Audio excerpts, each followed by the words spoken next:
Hi mapangga! Kamusta po kayo lahat at sana okay kayong lahat. Once again mga pangga, welcome back sa ating YouTube channel and welcome sa ating video for today. At ang ating video nga today is tayo ay magluluto dito sa ating kusina. Sa aming kusina pala, hindi pala sa atin, sa aming kusina.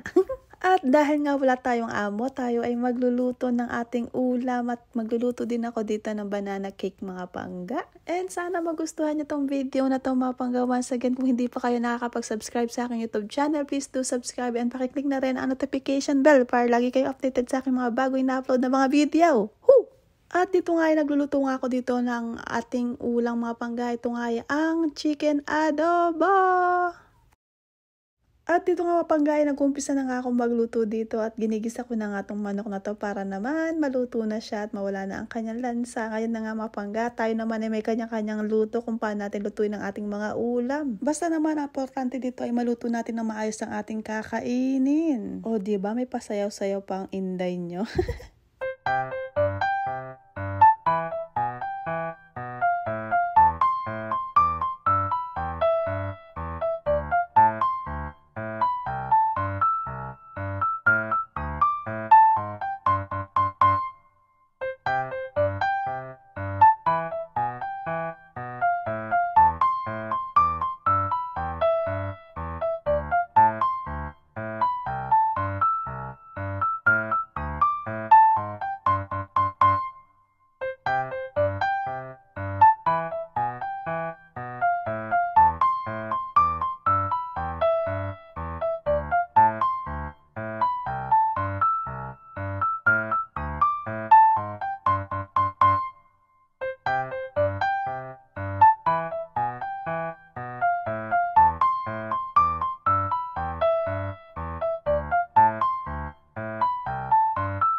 hinihintay nga natin maluto dito ang adobo mga panggayan, simulan na natin mag-prepare ng ating lulutuin para naman sa ating bake na banana cake. At dahil nga may mga saging kami na overripe na mga panggayan, lutuin na natin kesa naman sa itapon natin. Kaya naman ito nga yung ginagawa ko mga pangga, pag may malapit ng masira na saging mga panggayan, gawa natin kaagad ng paraan para hindi naman masayang. Ito nga dito mga panggayan, nahanda ko na nga yung gagamitin ko dito para sa banana cake natin habang niluluto natin ang ating adobo.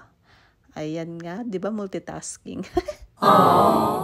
Ang daming ginagawa, di ba? Akala nyo lang madali.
At finally, natapos na nga tayong magluto dito mga panggat. Ito nga yung niluto ko, ang adobo at ang baked banana. And once again mga pangga, kung nagustuhan nyo itong video na to, please give me a thumbs up and don't forget to subscribe to my YouTube channel and pakiclick na rin ang notification bell para lagi kayong updated sa aking mga bagong ina-upload na mga video. Once again mga pangga, maraming salamat sa panonood at ingat po kayong lahat. God bless everybody. Mwah!